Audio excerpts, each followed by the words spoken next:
Le Premier ministre en Irak souhaite que la coalition internationale anti-djihadiste, dirigée par les États-Unis, quitte le pays.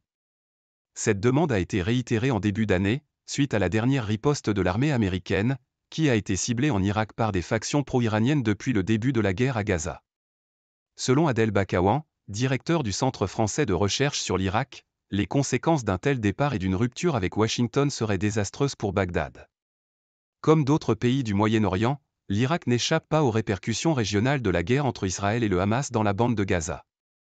Depuis le début de ce conflit, dont l'épicentre est situé à près de 1002 km de Bagdad, l'ambassade américaine dans le pays et les bases de la coalition internationale dirigée par Washington, présentes depuis 2014 pour empêcher une résurgence de l'organisation État islamique, EI, sont la cible d'attaques récurrentes.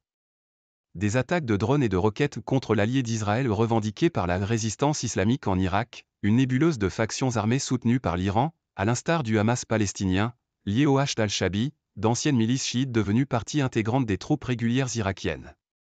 Faute de pouvoir directement atteindre le territoire israélien, cette résistance islamique en Irak s'en prend quasi quotidiennement aux forces américaines qui comptent 2500 hommes dans le pays.